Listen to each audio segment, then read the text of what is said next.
Science का set number 6 discuss करेंगे। Chemistry को फोकस रखा जाएगा इस पे। ठीक है, क्वेश्चन से कुछ कॉन्सेप्ट सीखेंगे और सारी काम की बातें होंगी। जिस भी एग्जाम में जनरल साइंस पूछी जाती है वहाँ के लिए यूज़फुल रहेगा और बहुत ज़्यादा यूजफुल रहेगा। तो एनसीईआरटी को बेस रखा जाएगा। तो हम पहले क्वेश्चन की तरफ बढ़ते हैं। देखो, पहला क्वेश्चन कहता है हमारा कि इनमें से स्टेटमेंट को देखना है हमने। Alkali is a base that dissolve in water. ठीक है, तो देखो बेस क्या होता है। पहले बेस के बारे में जानकारी लें अगर क्षार के बारे में, तो थोड़ा सा ये पानी में आयन देता है। कौन से आयन देता है? OH negative ion. ठीक, OH नेगेटिव आयन देता है ये। अब अगर जो बेस है, अगर बेस पानी में घुले, पानी में डिजोल्व हो जाए, तो उसको बोलते हैं एल्कली। एल्कली क्या होता है? जो पानी में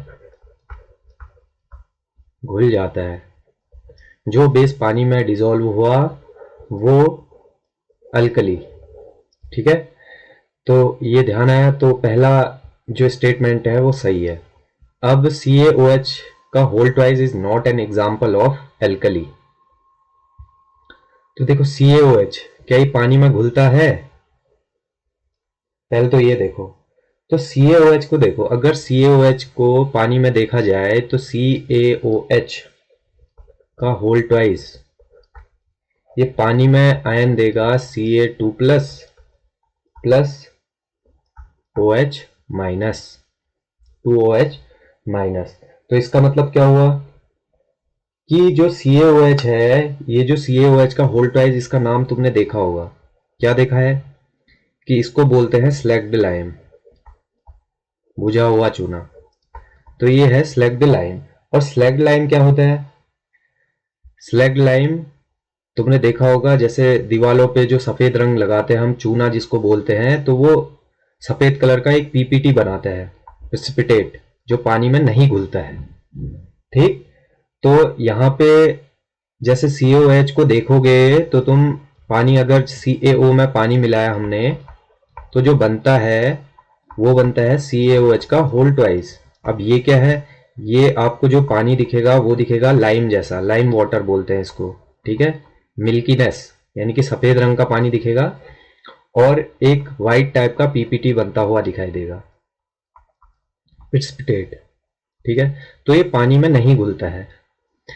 तो पूरी तरीके से पानी में नहीं घुलता है, तभी उसके जो जिस भी कंटेनर में तुमने बनाया है, तो उसके जो बेस पे है यानी कि आधार में, तो तुम्हें वाइट टाइप का एक प्रेसिपिटेट दिखाई देगा। तो CaOH का whole twice is not an example of alkali. Alkali alkali होता तो ये पानी में घुल जाता, ये जो वाइट प्रेसिपिटेट है ये नहीं बनता। ठीक है, तो ये ऑप्शन भी सही है, एग्जाम्पल नहीं है एल्कली का। ठीक हो गया। अगला है, dissolution of a base in water is an exothermic process. बिल्कुल है, एक्सोथर्मिक प्रोसेस मतलब जिससे हीट निकले। अब बेस को अगर तुम पानी में डालो, ठीक है, तुम बेस को पानी में डालते हो, जैसे NaOH का एग्जाम्पल ले लो। NaOH को अगर हमने पानी में डाला प्लस वाटर, तो क्या बनता है? ये टूटेगा, Na plus ion plus OH negative. CaOH का होल ट्वाइस, CaOH का होल ट्वाइस। ठीक है, तो ये भी पानी में क्या देगा? Ca2 plus plus 2OH minus. और यहां से निकलती है हीट, तो हीट निकलती है, तो ये एक्सोथर्मिक प्रोसेस है। एक्सोथर्मिक प्रोसेस है, तो जो तीसरा ऑप्शन है ये भी सही हो जाएगा। अब तुमने देखा होगा, जैसे तुम चूना लाते हो, तो इसका एक रियल लाइफ एग्जांपल CaO, ये है क्विक लाइम। इसमें तुम पानी मिलाते हो तो तुम कंटेनर में देखना, हाथ लगा के देखना, तुम्हें हीट महसूस होगी, यानी कि हल्की सी गर्मी महसूस होगी। तो ये एक्सोथर्मिक प्रोसेस का ही उदाहरण है। ठीक, तो ये तो हो गया। तो dissolution of a base in water is an exothermic process, ये भी सही है। तो इसके तीनों जो स्टेटमेंट हैं वो सही है। तो यहां पे देखो कुछ और बात करते हैं हम। अब देखो यहाँ पे बात आई थी बेस की, तो बेस से रिलेटेड कुछ देखते हैं हम। अगर बेस की रिएक्शन तुम मेटल के साथ कराते हो या एसिड के साथ कराते हो, नहीं, बेस या एसिड की रिएक्शन तुम मेटल के साथ कराते हो तो तुम्हें मिलता है सॉल्ट, लवण प्लस हाइड्रोजन गैस। ये इंपॉर्टेंट है। ठीक, तो जैसे देखो मेटल ले लेते हैं एक Zn और बेस ले लो NaOH, तो बनेगा Na2ZnO2, सोडियम जिंकेट बोलते हैं इसको, ये बनता है, ये है सॉल्ट। और हाइड्रोजन गैस निकलेगी। तो हाइड्रोजन गैस निकलती है, ये वन लाइनर फॉर्म में इंपॉर्टेंट बन जाता है कि जब एसिड या बेस की रिएक्शन मेटल के साथ हो तो कौन सी गैस निकलती है, हाइड्रोजन गैस निकलती है। दूसरी चीज एक और ध्यान रखो कि अगर बेस की रिएक्शन नॉन मेटालिक ऑक्साइड से हो, नॉन मेटालिक जो मेटल नहीं है उसके ऑक्साइड से हो, तो क्या होगा, सॉल्ट बनेगा इसमें भी प्लस वाटर बनेगा। ठीक है, इसका एग्जांपल तुम देख सकते हो। देखो बेस हम ले लेते हैं CaOH का होल ट्वाइस और नॉन मेटेलिक ऑक्साइड ले लेते हैं CO2। ठीक, तो क्या बनता है, यानी कि बुझे हुए चूने में अगर CO2 गैस प्रवाहित की जाए तो तुम्हें मिलता है CaCO3। इसी को बोलते हैं कैल्शियम कार्बोनेट, कैल्शियम कार्बोनेट। ठीक, कैल्शियम कार्बोनेट प्लस वाटर। ठीक, अब देखो जो नॉन मेटेलिक ऑक्साइड है, non metallic oxide, non metallic oxide देखना, नॉन मेटेलिक ऑक्साइड का नेचर कैसा होता है, थोड़ा सा दिमाग लगा सकते हो। देखो चीजों को रटने का प्रयास मत करना।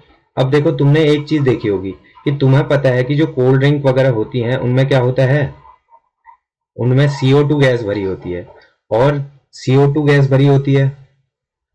जो कोल्ड ड्रिंक है हमारी, कोल्ड ड्रिंक, उनमें भरी होती है CO2 गैस, CO2 गैस भरी होती है।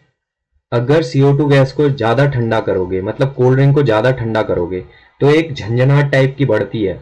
अगर उसको पियोगे ठंडे कोल्ड ड्रिंक को तो तुम्हें झंझनाहट फील होगी। अब वो होता क्या है, ये CO2 गैस है, गैस की सॉल्युबिलिटी बढ़ जाती है। कब, जब टेम्परेचर कम हो तो सॉल्युबिलिटी जो होती है गैस की वो बढ़ जाती है। ठीक, अब तो और कोल्ड ड्रिंक को अगर तुमने पिया होगा, वैसे पिया ही होगा, ठीक है तो तुम्हें थोड़ा सा ये खट्टा जैसा भी दिखेगा। खट्टा मतलब ये एसिडिक है, यानी कि जो नॉन मेटेलिक ऑक्साइड है, ये कार्बन नॉन मेटल है, ऑक्साइड O2, तो ये नॉन मेटेलिक ऑक्साइड होते हैं एसिडिक। नॉन मेटेलिक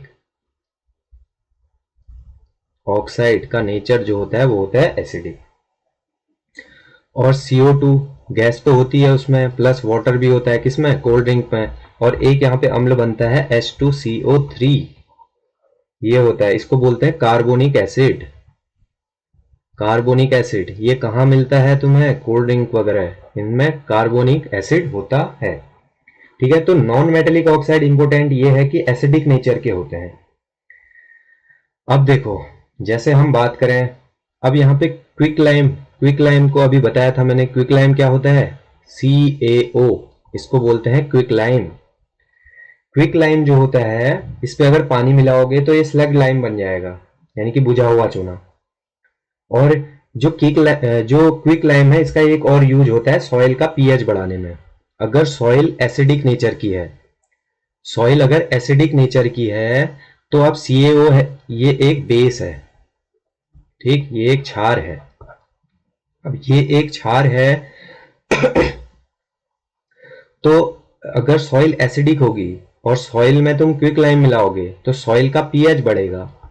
पीएच बढ़ेगा इसका मतलब क्या हुआ कि इसकी एसिडिटी कम होगी, किसकी, जो सॉइल है उसकी एसिडिटी, ऐसी, तो इसका एसिडिक नेचर जो है वो कम होगा। क्यों, क्योंकि पीएच बढ़ेगा। बेस का पीएच होता है ना 7 से लेकर 14 के बीच में, और 7 से नीचे अम्ल होते हैं, 7वां जो जिसका पीएच 7 होता है वो वाटर है, तो एसिडिक नेचर कम होगा, यानी कि इसका पीएच बढ़ेगा। तो जो क्विक लाइम का यूज होता है वो सॉइल का पीएच बढ़ाने में भी होता है, सॉइल का पीएच बढ़ाने में भी इसका यूज होता है। तो ये था अब देखो अगर कुछ और देखें इससे रिलेटेड, देखो एसिड की भी बात हुई है तो एसिड का भी थोड़ा सा रिवीजन कर लेते हैं। एसिड क्या होते हैं? जो पानी में घुलने पर H प्लस और H3O प्लस आयन देते हैं, उनको बोलते हैं एसिड। ये H3O प्लस क्या है? ये है हाइड्रोनियम आयन। ठीक है, तो एसिड होते हैं जो H प्लस आयन देते हैं और पानी में घोलने पर और हाइड्रोनियम आयन देते हैं। ठीक, अब यहाँ पे कुछ और बात कर लें, कुछ और बातें देखते हैं। देखो जो मेटल कार्बोनेट है, मेटल मतलब धातु, धातु की कार्बोनेट का रिएक्शन अगर एसिड के साथ हो तो क्या बनता है ना? तो देखो जो मेटल कार्बोनेट है, मेटल कार्बोनेट या bicarbonate, metal hydrogen carbonate, metal hydrogen carbonate, इसका रिएक्शन अगर एसिड से हो तो क्या होता है? तो बनता है सॉल्ट बनता है, प्लस वाटर बनता है और CO2 गैस निकलती है। ये डायरेक्ट स्टेटमेंट हैं जो इंपॉर्टेंट बन जाते हैं। जैसे इसका एक एग्जांपल दे दो, मेटल Ca को ले लेता हूँ कार्बोनेट यानी कि CO3, इसकी रिएक्शन तुम HCl से कराओ तो बनता है CaCl2, कैल्शियम क्लोराइड, ये सॉल्ट है, प्लस वाटर बनेगा, प्लस CO2 गैस निकलेगी। ठीक, और अब मेटल कार्बोनेट के बारे में देखते हैं। देखो जो मेटल कार्बोनेट होते हैं, मेटल कार्बोनेट, इनको बोला जाता है सॉल्युबल कार्बोनेट, यानी कि ये घुल जाते हैं पानी में, सॉल्युबल कार्बोनेट होते हैं। सॉल्युबल कार्बोनेट होते हैं, ध्यान ये रखना कि वो मेटल, अल्कली मेटल के कार्बोनेट होने चाहिए, अल्कली मेटल के कार्बोनेट। अब अल्कली मेटल मतलब जो ग्रुप 1 पीरियोडिक टेबल में जो ग्रुप 1 में आते हैं, जैसे सोडियम हो गया, पोटेशियम हो गया, यानी कि इनके कार्बोनेट Na2CO3 और K2CO3, सोडियम के कार्बोनेट, कैल्शियम के कार्बोनेट, ये अल्कली मेटल होती हैं, ग्रुप 1 के तत्व होते हैं। पीरियोडिक टेबल जब पढ़ेंगे तब देखेंगे। ठीक है, तो ये होता है जो अल्कली मेटल के कार्बोनेट, वो होते हैं सॉल्युबल कार्बोनेट, है ना। और इनसॉल्युबल कार्बोनेट कौन से होते हैं? इनसॉल्युबल कार्बोनेट, मेटल के बारे में चल रही है ये बात, है मेटल कार्बोनेट के बारे में। सॉल्युबल कार्बोनेट देख लिया हमने, जो अल्कली मेटल के कार्बोनेट होते हैं। इनसॉल्युबल, इनसॉल्युबल यानी कि जो अदर मेटल जो भी होंगे फिर उनको लेंगे, जैसे CaCO3, ये चौक पूरी तरीके से पानी में घुलती नहीं है। ठीक है, चौक का एग्जाम्पल है CaCO3, या CaCO3 का एग्जाम्पल है चौक, तो उसका एकदम थोड़ा सा रिलेट कर सकते हैं। स्लाइटली सॉल्युबल होता है CaCO3, पूरी तरीके से नहीं घुलता है ये। MgCO3 हो गया, ये एग्जाम्पल इनसॉल्युबल मेटल कार्बोनेट है ये। और सॉल्युबल कौन से हैं? जो ग्रुप 1 जो धातु होती है, जो ग्रुप 1 में आते हैं, अल्कली मेटल के कार्बोनेट, अल्कली एलिमेंट्स उनको बोलते हैं जो ग्रुप 1 में आते हैं। ठीक, इनसॉल्युबल जो अदर मेटल हो गए, जैसे CO3, MgCO3, ZnCO3 और CuCO3, ये एग्जाम्पल है कुछ जो इनसॉल्युबल मेटल कार्बोनेट होते हैं। अब यहाँ पे देखो हम बहुत बार डिस्कस कर चुके हैं, एक और बार डिस्कस करते हैं। देखो लिखूंगा नहीं, जो CO2 गैस होती है, तुमने देखा होगा जो क्विक लाइम है, क्विक लाइम से उसमें पानी मिला हो तो बनता है बुझा हुआ चूना, यानी कि स्लैग्ड लाइम, CaOH का होल ट्वाइस। ठीक है, और उस पे अगर तुम फिर CO2 गैस डालते हो, CaOH का होल ट्वाइस में CO2 गैस डालते हो तो बनता है CaCO3 प्लस H2O, है ना। व्हाइट प्रेसिपिटेट होता है CaCO3। अगर ज्यादा कार्बन डाइऑक्साइड डालोगे तो मिल्कीनेस जो होती है, जो चूने के पानी की मिल्कीनेस होती है, वो डिसअपेयर हो जाती है। ठीक है, और बनता है कैल्शियम बाइकार्बोनेट। तो कैल्शियम बाइकार्बोनेट का फॉर्मूला ये राइट साइड में लिख रहा हूं मैं, CaHCO3 का होल ट्वाइस, ये है कैल्शियम बाइकार्बोनेट। ये कब बनता है? जब ज़्यादा CO2 डालोगे, CO2 गैस ज़्यादा होगी किसमें, CaCO3 में CO2 गैस ज़्यादा होगी तो मिल्कीनेस ख़त्म हो जाएगी और बनता है कैल्शियम बाई कार्बोनेट। ये थी चीज़ें इससे रिलेटेड। अब देखो कुछ और देखें, इस पे बातें करने के लिए तो बहुत सारी हैं, कर ही लेते हैं। इसको मिटाना पड़ेगा। अब यहाँ पे बात करते हैं पीएच स्केल की। ठीक है, सुना होगा पीएच स्केल क्या होता है। एसिड और बेस के लिए एक स्केल होती है पीएच। पीएच स्केल यानी कि पोटेंज स्केल, पोटेंज स्केल बोला जाता है इसको। ठीक है, इस पे 0 से 14 तक का रीडिंग होती है, 0 से 14 तक का। तो ये 14, बीच में कहीं 7 ले लो और ये हो गया 0, 7, 14। ठीक, तो इस पे 7 से ऊपर जो होंगे वो बेस होगा, जिसका पीएच 7 से ऊपर होगा वो बेस होगा, जिसका पीएच 0 से 7 के बीच में होगा वो एसिड होगा। ठीक, तो कुछ एग्जाम्पल हैं, जैसे ब्लड का पीएच बहुत बार पूछा जाता है, 7.4 होता है ना। किडनी रेगुलेट करती है, ब्लड का पीएच बताया था, है ना। और लेमन जूस, जो नींबू का रस होता है, उसका पीएच ये भी इम्पोर्टेंट है, 2.2 होता है। और एक तुमने सुना होगा मिल्क ऑफ मैग्नीशिया, MgOH का होल ट्वाइस, जो इनो में होता है, उसका जो 10 होता है पीएच। ये क्षार है तो इसका 10 है। NaOH का, सोडियम हाइड्रोक्साइड, सबसे स्ट्रॉन्ग बेस होता है, 14। अब स्ट्रॉन्ग बेस और वीक बेस ये भी सुना होगा। देखो, जो 14 के नज़दीक होगा उनको तुम स्ट्रॉन्ग बेस में लोगे, NaOH को ले सकते हो। वीक बेस जो 14 से नीचे को होंगे, 7 के आसपास होंगे, उनको वीक बेस बोला जाएगा। और जो स्ट्रॉन्ग एसिड होंगे वो 0 के आसपास होंगे। और जो वीक एसिड, हाँ मैंने क्या बोला, जो स्ट्रॉन्ग एसिड होगा वो 0 के आसपास होगा, और जो वीक एसिड होगा वो 7 के आसपास होगा। ठीक है, तो स्ट्रॉन्ग एसिड में तुम HCl को लेते हो केमिस्ट्री में, स्ट्रॉन्ग बेस को तुम NaOH लेते हो। ठीक, तो ये था। और हमने कुछ बातें करी थी,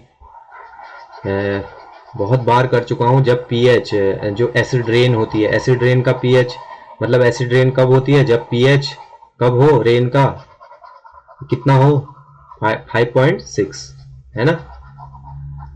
5.6 से कम हो अगर वर्षा का पीएच तो एसिड रेन होती है। एसिड रेन एसिडिक रेन होती है। सल्फर और नाइट्रोजन के ऑक्साइड होते हैं जो पानी के साथ क्रिया करके H2SO4 बनाते हैं, सल्फ्यूरिक एसिड, और HNO3 बनाते हैं, नाइट्रिक एसिड। और मुंह का पीएच अगर 5.5 से कम हो जाए तो फिर होता है DK of tooth enamel. Enamel किससे बना होता है, कैल्शियम फॉस्फेट का। तो टूथ एनेमल जो होता है उसका डीके होना शुरू हो जाता है। ठीक, तो ये था। अब अगले क्वेश्चन की तरफ बढ़ते हैं। देखो अगला क्वेश्चन क्या कहता है, consider the following when pH of rain water lies between 5.6 से 7। ये एसिडिक रेन नहीं, 5.6 से कम होना चाहिए, तो ये तो स्टेटमेंट गलत है। Tooth enamel start to corrode when pH of mouth is greater than 7, नहीं। पीएच अगर 7 से बड़ा हो जाए तो नहीं होता है। पीएच कितना होना चाहिए, 5.5 से कम होना चाहिए, तो टूथ एनिमल का डीके होना शुरू हो जाता है। तीसरा है under acidic condition farmer would treat the soil with quick lime, अभी बताया था। जो क्विक लाइम है CaO, इसका यूज होता है, ये एक बेस है, बेसिक नेचर होता है इसका। तो पीएच की एसिडिटी बढ़ाने के लिए, मतलब पीएच जो सॉइल होती है, सॉइल की अम्लीयता को बढ़ाने के लिए, कम करने के लिए, सॉइल की अम्लीयता को कम करने के लिए क्विक लाइम मिलाया जाता है सॉइल में, यानी कि पीएच उसका बढ़ाने के लिए। तो अंडर एसिडिक कंडीशन तुम यूज कर सकते हो क्विक लाइम को सॉइल में। ठीक है, एसिडिटी को हटाने के लिए। तो इसका एक ही स्टेटमेंट सही है। कौन सा कौन सा कौन सा? One, only one statement is correct. तो ऑप्शन नंबर ए इसका सही आंसर हो जाएगा। तो अगले क्वेश्चन की तरफ बढ़ते हैं। देखो अब ये है, ये बहुत इंपॉर्टेंट है ये भी question. Take few drops of onion juice, dilute vanilla, ठीक है, और एंड क्लोव ऑयल, लौंग का तेल, in 3 different test tube and consider the following statement. तो होता क्या है, 3 ट्यूब है, एक में है अनियन, अनियन यानी कि प्याज, वनीला है, और तीसरे वाले में है क्लोव, लौंग का तेल। तो इनमें से हमने देखना है। देखो, the characteristic smell of onion vanish upon addition of NaOH, however it persist with HCl। इसका मतलब क्या हुआ कि जो स्मेल है वो खत्म हो जाती है। ऑनियन की जो स्मेल है वो खत्म हो जाती है कब? जब NaOH डाला जाता है, और HCl डालने पर वो रहती है। तो इसको देखते हैं अभी। दूसरा है the characteristic smell of vanilla, vanilla की जो स्मेल है वो खत्म हो जाती है HCl डालने पर और रहती है NaOH डालने पर। ये एसिड है, HCl, NaOH है बेस। और तीसरा है the characteristic smell of clove oil, लौंग के तेल की जो भी खुशबू होती है, स्मेल होती है, वो लॉस्ट खत्म हो जाती है जब NaOH डाला जाता है। तो देखो ये एक्टिविटी से है, NCERT में एक एक्टिविटी है एसिड बेस एंड सॉल्ट में, उससे प्रश्न पूछा गया है। तो यहाँ पे देखते हैं। देखो एक लिस्ट अगर बनाओ तो यहाँ पे लिख लो HCl, ये NaOH, ठीक है, यहाँ पे लिख लो अनियन, ये हो गया वनीला, और ये हो गया क्लोव। तो देखो इसको याद करने की एक ट्रिक है। अनियन को बोलते हैं प्याज, तो ये याद कर लो पीना, और सी, क्लोव का सी ले लो, सीना, पीना सीना, इससे याद कर लेना। पी फॉर प्याज, NaOH, ठीक है ना, पी ना। इसमें स्मेल की बात हुई है तो प्याज की स्मेल नहीं होती है, और Na से शुरू होता है NaOH, यानी कि गायब हो जाती है NaOH में, और HCl में रहती है। HCl में जो गंध होगी, स्मेल, वो बनी रहेगी। NaOH डालने पर क्या हो NaOH डालने पर ये गायब हो जाएगी प्याज की जो स्मेल है। तो पी ना, पी फॉर प्याज, पी ना, ना मतलब गायब हो गई, और ना मतलब NaOH, ऐसे याद कर सकते हो, ठीक है। और यहाँ पे सी ना, इसकी बात करी थी। ये भी जो सी मतलब क्लोव हो गया, ना मतलब, ना मतलब गायब होने के लिए समझ सकते हो। तो क्लोव ऑयल में NaOH डालने पर ना से NaOH भी हो गया, तो ना मतलब गायब, तो NaOH डालने पर क्लोव की जो गंध होती है वो भी गायब हो जाती है, और इसमें बनी रहेगी HCl डालने पर। वनीला में उल्टा हो जाता है, दो याद हो गए तो तीसरा याद ही होता है। इसमें वनीला में गायब होती है कब? जब HCl डाला जाता है। तो दो याद कर लो, तीसरा याद हो ही जाएगा, और इसमें बनी रहेगी गंध, जो है बनी रहेगी। तो यहां से देखो, यहां से जो पहला प्रश्न है वो कहता है कि ऑनियन, प्याज, प्याज वेनिस मतलब खत्म हो जाती है, एडिशन ऑफ NaOH, NaOH का एडिशन करने पर प्याज की गंध खत्म हो जाती है, खत्म हो जाती है बिल्कुल, और HCl डालने पर बनी रहती है। तो पहला ये सही है। दूसरा वनीला, वनीला की स्मेल लॉस्ट, लॉस्ट हो जाती है एडिशन ऑफ HCl, HCl डालने पर वनीला की गायब हो जाती है। जो दूसरा है ये भी सही है, और NaOH के साथ बनी रहती है। तीसरा है smell of clove oil is lost upon addition of NaOH, ये भी सही है। NaOH डालने पर क्लोव ऑयल की जो स्मेल है वो लॉस्ट हो जाती है, ठीक है। तो ये टेबल के हिसाब से ये टेबल है, और ये उससे रिलेटेड क्वेश्चन है। तो ऐसे भी क्वेश्चन पूछे जाते हैं, ठीक है। 1 2 3 तीनों सही हैं, तो इसके all 3 statement, option number C इसका सही आंसर हो गया। देखो यहाँ पे इन सब की बात हुई थी, तो इनको बोलते हैं नेचुरल इंडिकेटर, प्राकृतिक, natural, natural indicator, indicator, natural indicator बोलते हैं। नेचुरल इंडिकेटर में एक और नाम सुना होगा तुमने, लिटमस का, है ना, लिटमस, लिटमस पेपर, अगर इसमें एसिड या बेस कुछ भी ना मिलाया हो, मतलब अपनी प्रारंभिक अवस्था में इसका कलर रहता है बैंगनी। ये भी इंपॉर्टेंट है, कैसा कलर रहता है। और ये प्राप्त होता है हमें लाइकेन से। लाइकेन क्या होता है? Symbiotic relation between algae plus fungi. ठीक है, ये बताया था ना। फंजाई की स्टडी को क्या बोलते हैं? माइकोलॉजी। एल्गी की स्टडी को फाइकोलॉजी। इसलिए जो लाइकेन का जो फंजाई वाला पार्ट है इसको बोलते हैं माइकोबिएंट। माइकोबिएंट। और एल्गी वाला जो पार्ट है इसको बोलते हैं फाइकोबिएंट। फाइकोबिएंट। तो ये ध्यान रखना। और लिटमस पेपर में होता क्या है? लिटमस पेपर में अम्ल डालने पर, नीले लिटमस पेपर पे अम्ल डालने पर, अम्ल क्या करता है? नीले को लाल बनाता है। नीले को लाल, अनिल से याद कर सकते हो इसको, अनिल। अम्ल डालने पर लिटमस पेपर नीले से लाल हो जाता है। इसी का उल्टा क्षार डालने पर क्या होगा? जो लाल लिटमस है वो नीला हो जाएगा। ठीक, ये है, ये नेचुरल इंडिकेटर थे। अभी और बात होगी नेचुरल इंडिकेटर के बारे में। ठीक है, हल्दी होती है। ठीक है, और ये जो थे, ये तीन जो अभी बताए थे, अनियन हो गया, वनीला हो गया, क्लोव हो गया, इनको बोलते हैं क्या? All factory indicators. ठीक है, इनको बोलते हैं ऑल फैक्ट्री इंडिकेटर्स। मतलब इनकी खुशबू से ये पता चल जाता है। खुशबू आई, जैसे अनियन में तुमने NaOH डाला तो खुशबू गायब हो गई। तो जो जो चीज डाली गई है वो क्षार है ना।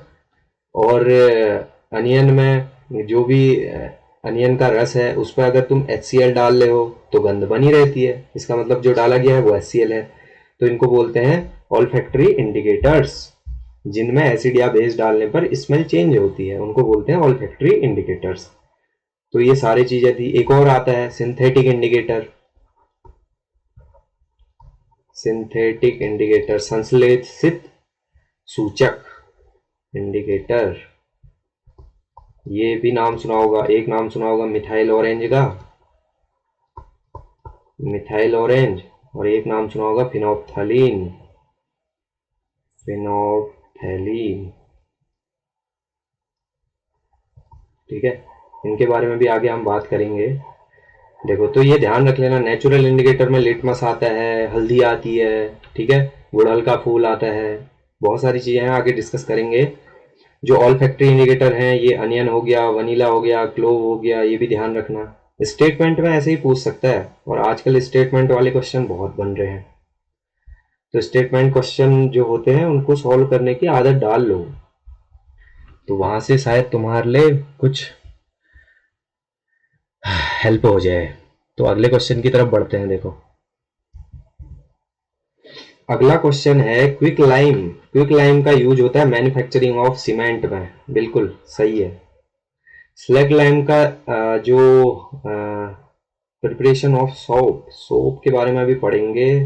स्लैग लाइम का यूज नहीं होता है। स्लैग लाइम यानी कि CaOH का होल्ड वाइज। क्विक लाइम यानी कि CaO। Plaster of Paris making toys, ये सही है। POP का यूज मेकिंग टॉयज के लिए होता है। तो इसमें दो पेयर सही हैं। कौन कौन से? पहला मतलब दो बताने हैं। Only 2 pairs are correct. Option number B. तो देखो, अगर मैं क्विक लाइम की बात करूं, अभी हमने करी थी CaO की बात। ये क्या था? बेसिक नेचर का था। सॉइल में अगर अम्लीयता ज़्यादा हो तो CaO डालते हैं pH को बढ़ाने के लिए, है ना। pH बढ़ेगा तभी तो जो एसिडिटी है वो कम होगी, एसिडिक नेचर कम होगा। तो CaO, क्विक लाइम बोलते हैं इसको। क्विक लाइम, इसका जो यूज होता है वो मैन्युफैक्चरिंग ऑफ सीमेंट, सीमेंट की मैन्युफैक्चरिंग में होता है, ग्लास इंडस्ट्री में होता है। ठीक। और जो प्लास्टर ऑफ पेरिस है इसका फॉर्मूला क्या होता है? POP। प्लास्टर ऑफ पेरिस का फॉर्मूला होता है CuSO4 2S2O। ठीक है, तो इससे क्या होता है? नहीं, प्लास्टर ऑफ पेरिस, सॉरी, ये जिप्सम का लिख दिया मैंने। 1/2 H2O होता है प्लास्टर ऑफ पेरिस का, CuSO4 और हाफ H2O। ये इससे मेकिंग टॉय टॉय बनाते हैं। और फ्रैक्चर्ड जो बोन है उनको जोड़ने के लिए, जो हाथ टूटा हुआ होता है उस पे जो सफ़ेद सफ़ेद कलर का दिखता है पट्टी, वो पीओपी है। ठीक है। अब देखो, अगर मैं यहाँ पे बात करूँ CaO की, यानी कि क्विक लाइम की, क्विक लाइम से क्या बनता है? CaCO3, CaCO3 कैल्शियम कार्बोनेट, है ना। CaO से क्या बनता है? इसमें पानी मिलाने पर क्या बनेगा? CaOH का होल ट्वाइस भुजा हुआ चूना, है ना। तो ये बनता है। और ज़्यादा तुम CO2 इसमें अगर मिला दो, जो ये सॉल्यूशन है CaOH का होल ट्वाइस, तो वहाँ से CaCO3 बनता है। तो ये हो गया। अब अगर CaCO3 को हीट करो तो ये रिवर्सिबल प्रोसेस होती है, तो बनता क्या है? CaO plus CO2। ये तुम फिर से क्विक लाइम प्राप्त कर सकते हो CaCO3 से। तो क्विक लाइम का नेचर बेसिक होता है, ये तो पता ही है। सॉइल में एसिडिक जो मीडियम होता है वो कम करने के लिए, यानी कि पीएच बढ़ाने के लिए होता है इसका यूज। तो ये तो ध्यान आ गया होगा और मेरे ख्याल से याद भी हो गया होगा। तो यहाँ पे देखो, अब बात करते हैं प्लास्टर ऑफ पेरिस की। पीओपी की बात करें, पीओपी का फॉर्मूला CuSO4 हाफ H2O। ठीक। फ्रैक्चर्ड बोन रिपेयर में करते हैं, मेकिंग टॉयज, टॉय मेकिंग बनाने में, डेकोरेटिव पर्पस के लिए भी करते हैं। अब देखो, ये जो है प्लास्टर ऑफ पेरिस, इससे एक और चीज ध्यान आती है मेरे को, जिप्सम। जिप्सम का फॉर्मूला होता है CuSO4.2H2O। ठीक। तो जिप्सम से पीओपी बनाया जाता है। कैसे? देखो, CuSO4, इसमें ज्यादा पानी है, पानी के 2 मॉलिक्यूल हैं। इसको अगर मैं गर्म करूं, ये टेम्परेचर जो लिख रहा हूं वो इंपॉर्टेंट है कि जिप्सम को कितने डिग्री सेल्सियस पर गर्म करने पर प्लास्टर ऑफ पेरिस मिलता है। 373 केल्विन पे गर्म करोगे तो तुम्हें पीओपी मिलेगा CuSO4 हाफ H2O। ठीक है। ये इंपॉर्टेंट है, कौन सा टेम्परेचर होता है वो। अगर टेम्परेचर ज़्यादा हो, अब टेम्परेचर इससे ज़्यादा हो, 400 केल्विन के आसपास हो या इससे ज़्यादा हो, तो क्या होता है? तो ये सारा पानी, जो पानी है, ये इवेपोरेट हो जाता है, तो सिर्फ CuSO4 बनता है ना। ये ध्यान रखना। CuSO4 में फिर हार्डनिंग जो क्वालिटी होती है वो खत्म हो जाती है, जबकि CuSO4 हाफ H2O में देखो, पानी कितना कुछ कर सकता है। अगर पानी का आधा मॉलिक्यूल लिया जाए, है ना, जो पीओपी है, तो इसमें हार्डनिंग जो स्ट्रेंथ होती है वो बन जाती है। तो प्लास्टर ऑफ पेरिस देखा होगा ना, जब हाथ किसी का टूटा हुआ होता है तो जो पट्टी करते हैं वो हार्ड जैसा होता है छू के, तो वो इसीलिए होता है। अगर ज़्यादा गर्म करते हो तो ये पानी चला जाता है, CuSO4 होगा, इस पर कोई हार्डनिंग क्वालिटी नहीं होती है। फिर हमने CuSO4 से पहले या दूसरे लेक्चर में पढ़ा था क्या? इलेक्ट्रोप्लेटिंग।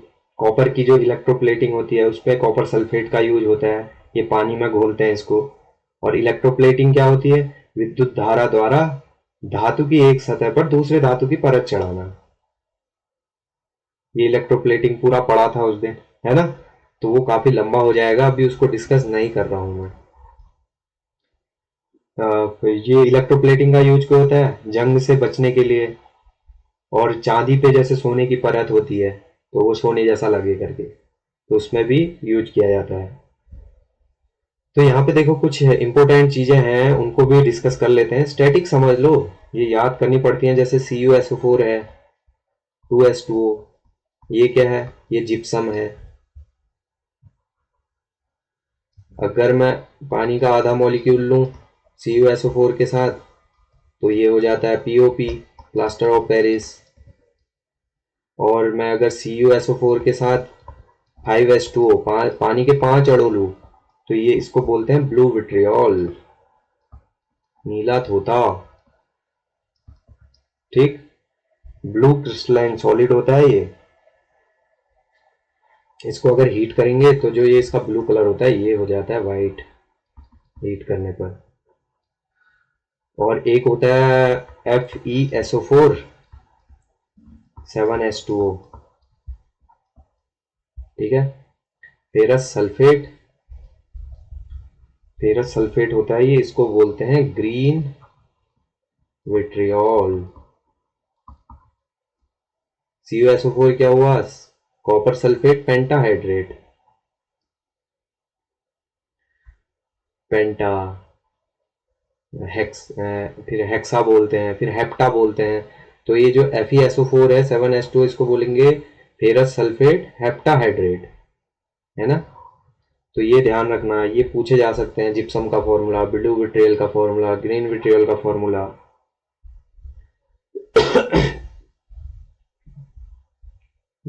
तो ये तो हो गया। अब यहाँ पे जैसे क्विक लाइम है, क्विक लाइम के बारे में बहुत बार बात कर लिया है, एक बार और बात कर लेते हैं। जैसे क्विक लाइम है CaO, इस पे पानी मिलाओ तो बनता है बुझा हुआ चूना, जिसका फॉर्मूला होता है CaOH का होल ट्वाइस, ठीक है। स्लैग लाइम बोलते हैं, ये क्या है, एक्सोथर्मिक प्रोसेस होती है।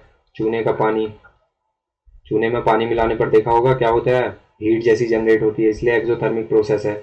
अब फिर ये CaOH का होल ट्वाइस है, जो इस पे अगर CO2 गैस हो तो बन जाता है मिल्कीनेस, गायब होती है, मतलब मिल्कीनेस दिखती है। ज्यादा CO2 दिखाने पर, ज्यादा CO2 डालने पर क्या होता है, मिल्कीनेस डिसअपेयर हो जाती है। अब जो मिल्कीनेस होती है चूने के पानी की, वो होती है CaCO3 के कारण, कैल्शियम,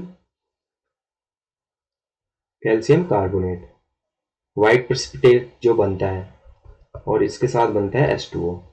तो ये हो गया। अब ज्यादा CO2 होगी तो मिल्कीनेस डिसअपेयर होगी, मिल्कीनेस डिसअपेयर होगी तो CO3 पानी है ही इसमें, और CO2 ज्यादा डाल रखी है तो बन जाता है CaHCO3 का होल ट्वाइस। ये है कैल्शियम बाई कार्बोनेट, कैल्शियम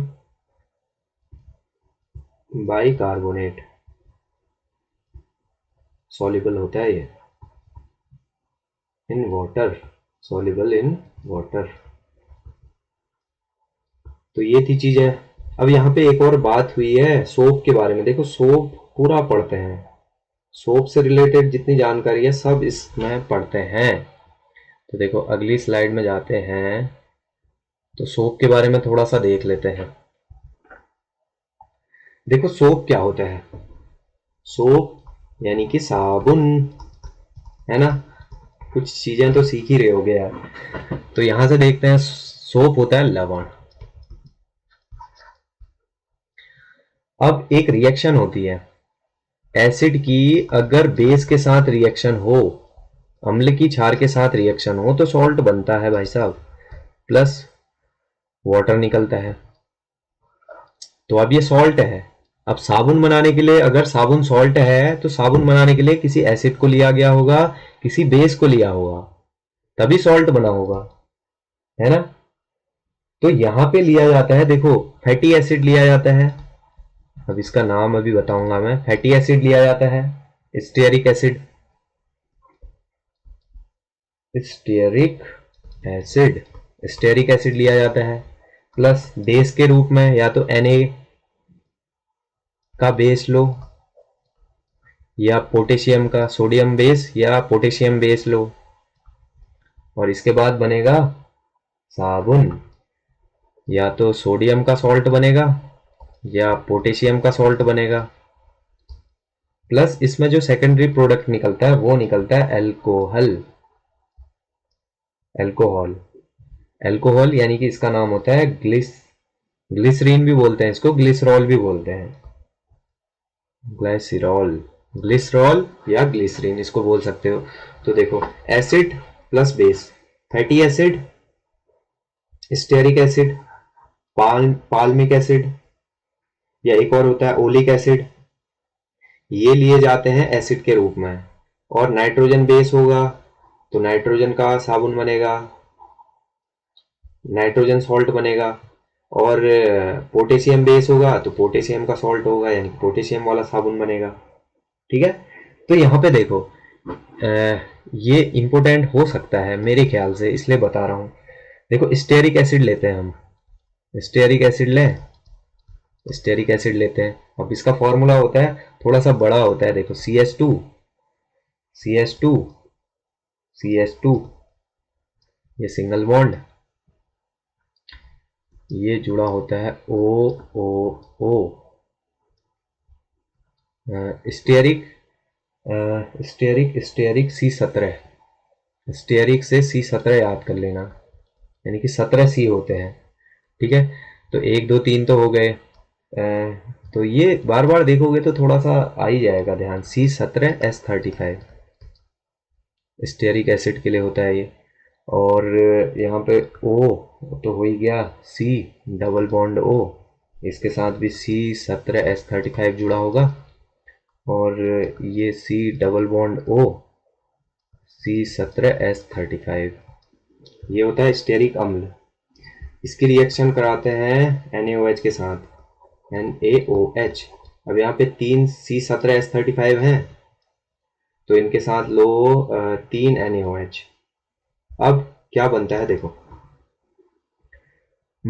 यहां से तोड़ना, यहां से तोड़ो, इसका मतलब क्या हुआ, ये जो है देखो, इधर इधर साइड क्या बचा, इधर साइड बचा ये इधर साइड, ये जो लाइन खींची है मैंने, इसके राइट साइड में ये जो बचा है, इसको लिख सकता हूं मैं C17H35 COO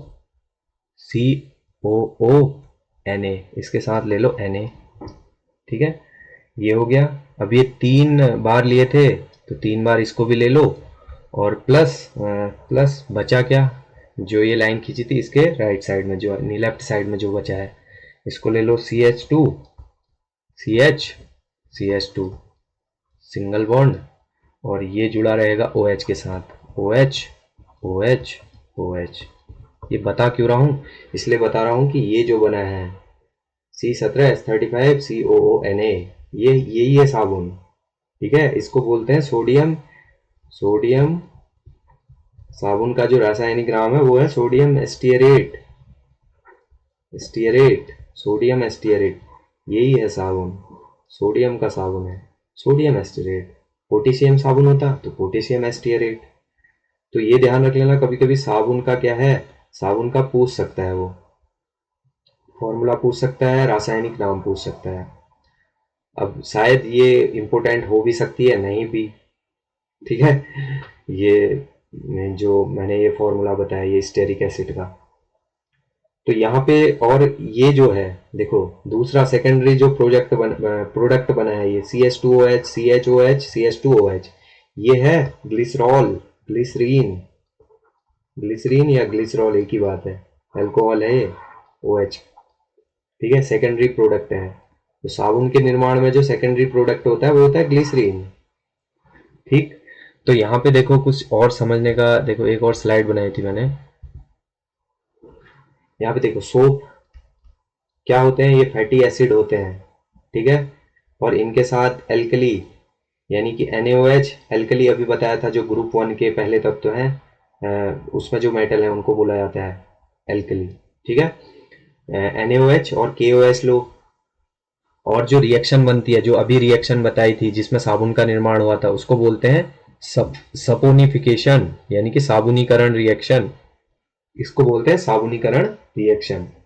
अब क्या होता है देखो, अब जो साबुन में एसिड लेते हैं हम, जो फैटी एसिड है, इनमें कौन कौन सी चीजें ले सकते हो, एक तो ओलिक एसिड ले सकते हो, एक अभी हमने लिया था स्टेरिक एसिड, और एक और है पाल्मिटिक एसिड, ये ले सकते हो। तो यहां से इंपॉर्टेंट चीजें देखनी है, ढूंढनी है तुमने, ये इंपॉर्टेंट हो सकता है। अब एक तुमने नाम सुना होगा कि कपड़े धोने वाला कौन सा होता है और नहाने वाला साबुन कौन सा होता है। जो सोडियम का साबुन है, सोडियम से साबुन बना जो, उसको बोलते हैं कपड़े धोने वाला साबुन, कपड़े धोने वाला, यानी कि सोडियम एस्टियरेट।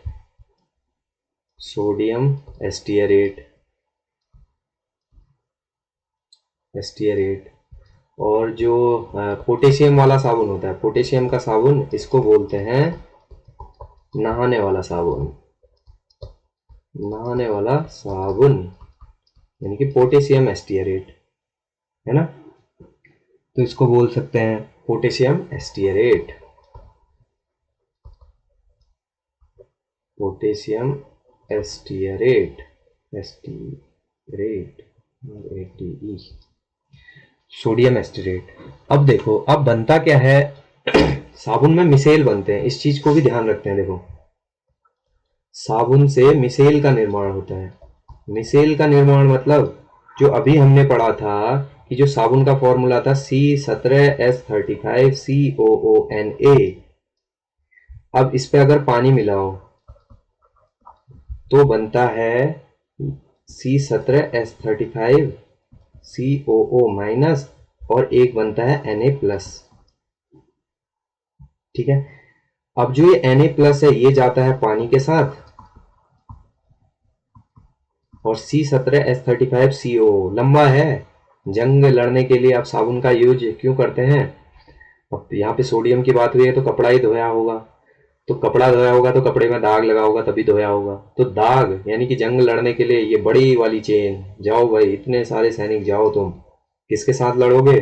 तुम लड़ोगे किसके साथ? दाग के साथ, जो भी ऑयल है, डर्ट है। बड़ी सेना दाग के साथ, जो एक्चुअल में हमारा टारगेट है, उस चीज पे क्या करेगा? ये अटैक करेगा। तो इसको इसी वजह से बोलते हैं हाइड्रोफोबिक, हाइड्रोफोबिक एंड। ये हो गया हाइड्रोफोबिक एंड, और Na जाता है पानी के साथ, तो इसको बोलते हैं हाइड्रोफिलिक, हाइड्रोफिलिक एंड। हाइड्रोफिलिक मतलब पानी के साथ प्यार करता है, ना ना करते प्यार, तो ना मतलब सोडियम, सोडियम करता है पानी के साथ प्यार।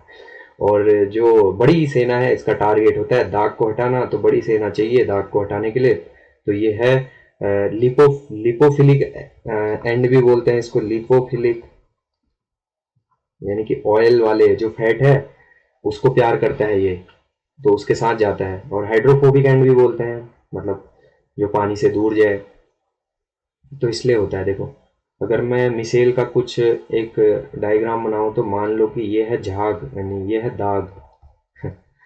ठीक है, और यहां से ले लेते हैं हम ये 1 2 3 4 5 6 7 8 9 10 11 12 13 14 15 16 17, 17 इसलिए क्योंकि इसके हर एक कोने में एक एक कार्बन जुड़ा हुआ होगा। ठीक है, तो यहाँ पे ये मिसेल ऐसे करके ये दाग के साथ जाएगी, ये बड़ी सेना, बड़ी सेना जाएगी दाग के साथ, और Na प्लस जाएगा पानी के साथ। ठीक, तो ये जो है, ये बड़ी सेना जो है दाग के साथ, जो भी ये दाग को निकालने के लिए स्ट्रक्चर बना रही है, इसी को बोलते हैं मिसेल। मिसेल कोलाइड भी है तो ये क्या करेगा? टिंडल इफेक्ट भी शो करेगा। तो ये था मिसेल से रिलेटेड। अब एक और चीज है यहाँ पे, ये देखो स्ट्रक्चर होता है, एक होता है हाइड्रोफोबिक टेल, और एक है हाइड्रोफिलिक हेड। ठीक है, हाइड्रोफिलिक जो पानी के साथ प्यार करता है Na प्लस, हाइड्रोफोबिक टेल जो दाग के साथ जाती है, वो बड़ी सेना C17S35COO वाली, माइनस वाली। ठीक है, तो इसको यहाँ से क्लींजिंग एक्शन होता है, तो micelle formation in water and remove हो जाती है। ये मतलब बड़ी सेना दाग को अपने साथ ले जाती है, मिशन सक्सेसफुल होता है इसमें। अब यहाँ पे देखो, एक और चीज आप ध्यान रख सकते हैं, हार्ड वाटर जो होता है, देखो राइट साइड में, लेफ्ट साइड में टॉप में लिख रहा हूँ, जो हार्ड वाटर होता है, हार्ड वाटर बताया था जिसमें मिनरल ज्यादा होते हैं, कौन से? या तो क्लोराइड होंगे, या सल्फे ये क्या होगा, क्लोराइड होगा, और कार्बोनेट होंगे, और क्या होंगे? सल्फेट, हाँ सल्फेट्स होंगे। किसके?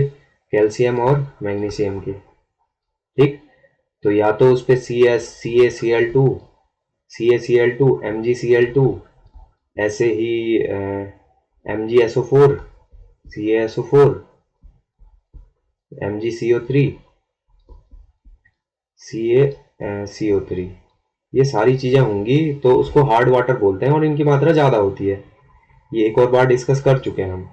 तो हार्ड वाटर में साबुन झाग नहीं बनाता है, तो हार्ड वाटर में जो साबुन होता है इसका झाग नहीं बनता है। अगर हार्ड वाटर होगा तो झाग ही नहीं बनेगा। यानी कि जैसे मान लो CaCl2 है, CaCl2, इसकी रिएक्शन अगर तुम C17H35 COONA के साथ कराओ, ये साबुन है, तो बनेगा यहाँ पे C17H35 COOCA प्लस NaCl। ये जो है ये कैल्शियम स्टीयरेट बोलते हैं इसको। ये अघुलनशील है, अघुलनशील,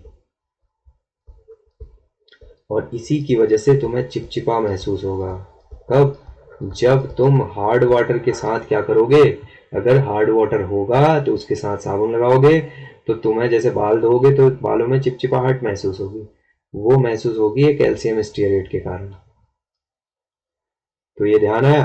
तो अब झाग नहीं बनता है तो इसका कुछ निवारण करना पड़ेगा उनने, है नहीं?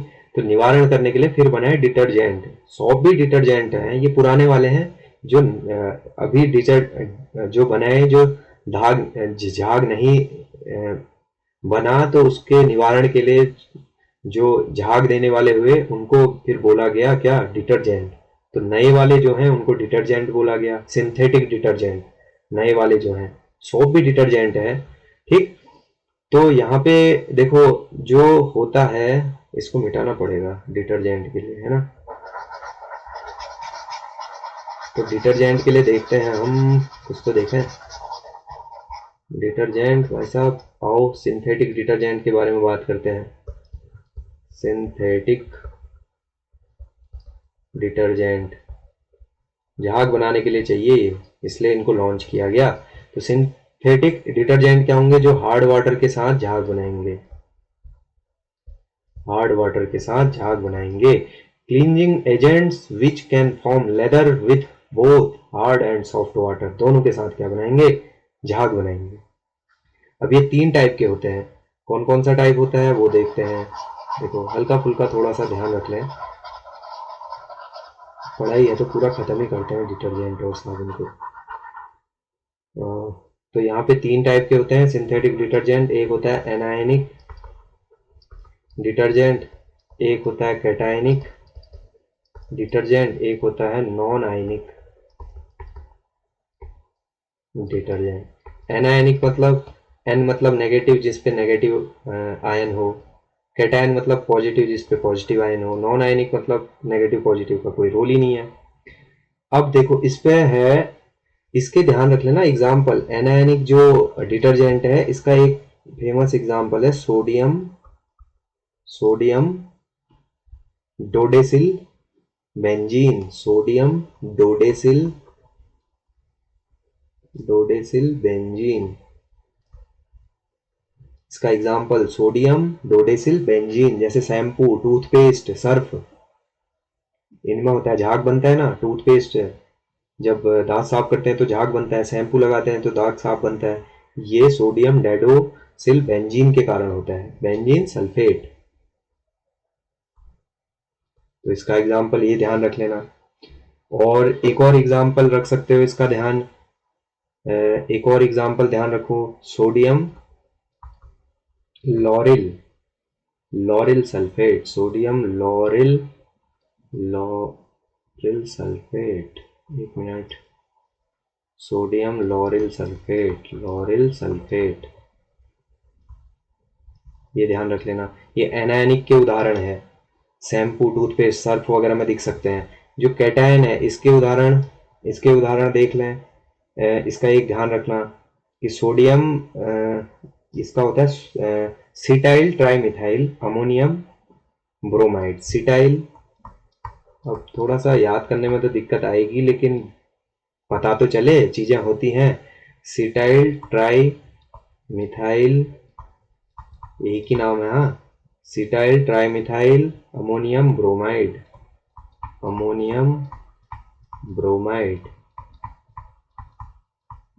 Cetyl trimethyl ammonium bromide.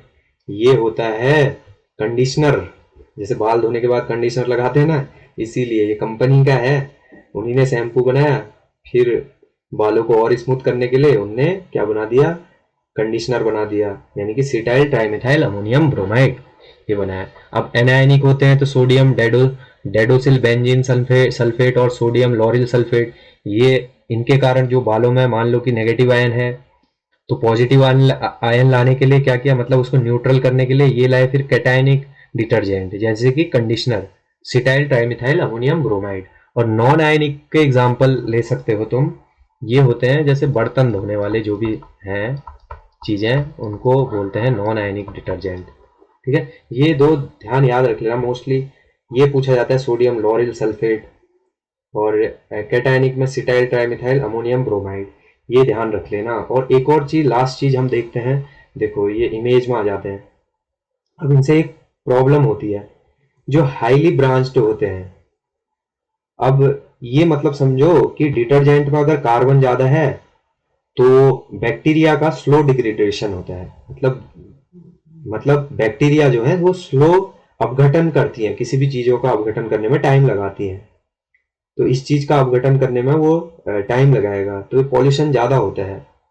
ठीक है, non biodegradable if highly branch, अगर कार्बन ज्यादा है तो क्या होगा, पॉल्यूशन होगा। क्यों होगा, क्योंकि स्लो डिग्रेडेशन होगा, बैक्टीरिया मतलब स्लो डिग्रेडेशन करेंगे। और डिटर्जेंट में अगर कार्बन कम है तो पॉल्यूशन कम होगा। Use unbranch chains for biodegradability, तो कार्बन कम तो पॉल्यूशन कम, कार्बन ज्यादा तो पॉल्यूशन ज्यादा। तो ये है, अब कौन से कार्बन, ये वाले कार्बन, हाँ ये, इसका मतलब क्या हुआ कि देखो एक चीज ध्यान रखना, डिटर्जेंट में कम होते हैं, डिटर्जेंट में कम कार्बन होते हैं, साबुन में ज्यादा कार्बन होते हैं, तो साबुन ज्यादा पॉल्यूशन कॉज करता है कंपेयर टू डिटर्जेंट। तो ये था भाई साहब पूरा साबुन का खेल, इससे रिलेटेड साबुन में कुछ भी नहीं आएगा। ठीक है, ये ध्यान रख लेना, मतलब कुछ आएगा तो यार जनरल साइंस में मेरे हिसाब से तो काफ़ी चीज़ हमने कवर कर ली है। ठीक है, तो अगले क्वेश्चन की तरफ बढ़ते हैं। देखो अगला क्वेश्चन है, the effect of ant bite can be neutralize by rubbing calamine solution. और स्टेटमेंट 2 है, calamine solution contain zinc carbonate which is basic in nature. ठीक है, तो आंट जब बाइट करती है यानी कि चींटी जब काटती है तो हम लगाते हैं कैलामाइन सॉल्यूशन, ये बिल्कुल सही है। क्यों, दूसरा स्टेटमेंट है calamine solution contain zinc carbonate which is basic in nature, zinc carbonate है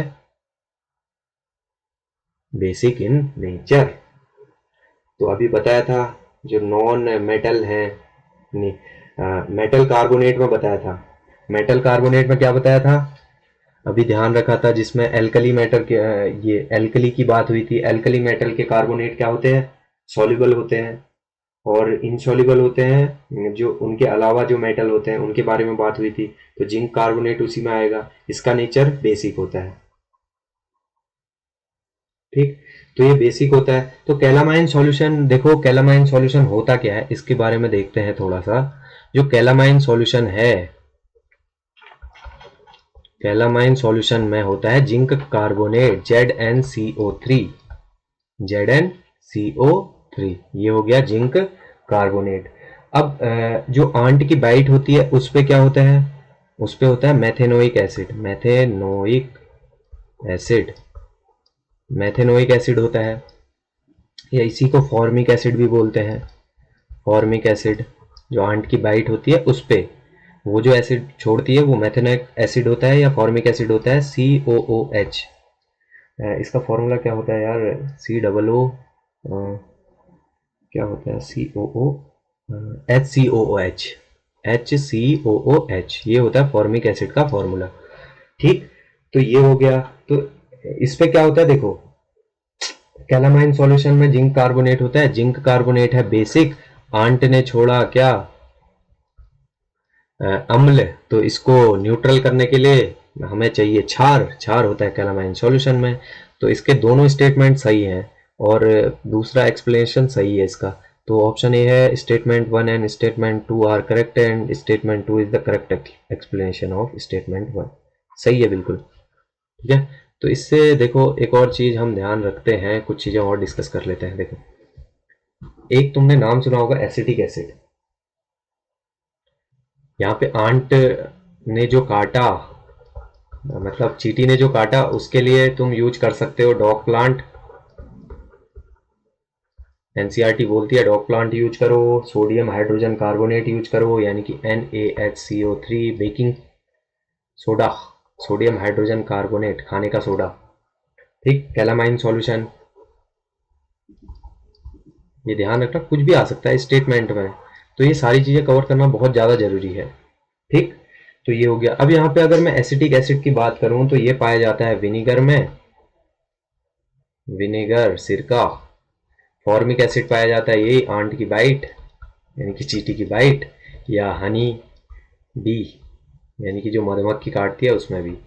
सिट्रिक एसिड सिट्रस फ्रूट्स जो हो गए, जैसे ऑरेंज, संतरा, लेमन, नींबू। लैक्टिक एसिड टमाटर और पालक, स्पिनिच, पोटैटो एंड नहीं, टोमेटो एंड स्पिनिच।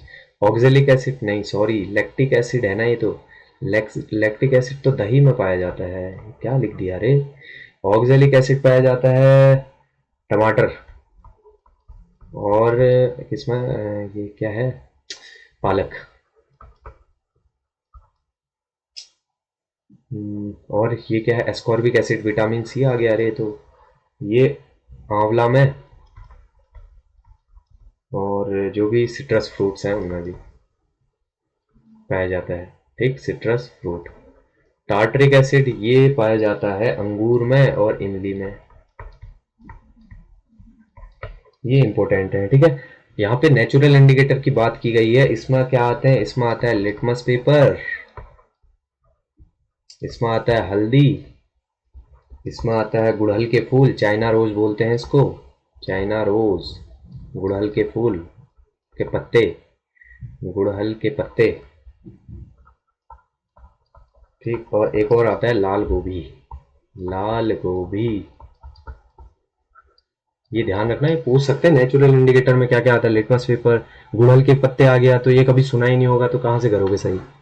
लाल गोभी, हल्दी, लिटमस पेपर, ये है, ठीक। इस देखो इनमें क्या होता है बताते हैं।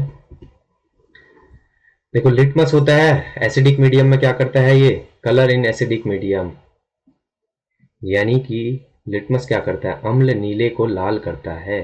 तो लिटमस में, नीले लिटमस में अगर एसिड डालोगे तो वो लाल कर देगा, और लिटमस में तुम एल्कलाइन यानी कि क्षार का मीडियम डालोगे, लाल लिटमस को नीला कर देगा, ये भी ठीक है। रेड कैबेज जूस यानी कि वो जो है लाल गोभी, लाल गोभी की पत्तियों में क्या होता है, अगर एसिडिक एसिड डाला तो ये रेड हो जाती है, और बेस डाला तो ये ग्रीन हो जाती है। ये देख लेना, 2-3 बार देखोगे याद हो जाएगा। टर्मरिक, हल्दी, हल्दी में एसिड डालो येलो हो जाएगी, येलो ही होती है वो, ठीक है। वैसे भी टर्मरिक में तुम ये क्षार डालोगे तो रेडिश ब्राउन हो जाता है, लाल भूरा कलर का। ये हाइड्रोजिनिया प्लांट है, इस पे अगर तुम एसिड डालोगे तो ये ब्लू हो जाएगा, बेस डालोगे तो पिंक हो जाएगा। और सिंथेटिक इंडिकेटर है ये, इसमें देखना, इसका रिवीजन मैं करवाते रहूंगा अगर कहीं एसिड बेस वाले क्वेश्चन आएंगे तो आगे को, ठीक है।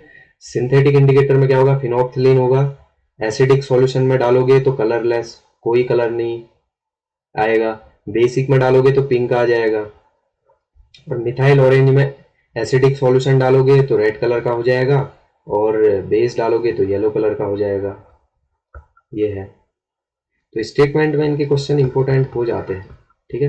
तो ये ध्यान रख लेना, आगे रिवाइज करवाते रहूंगा इन सब चीज़ों का, ठीक है।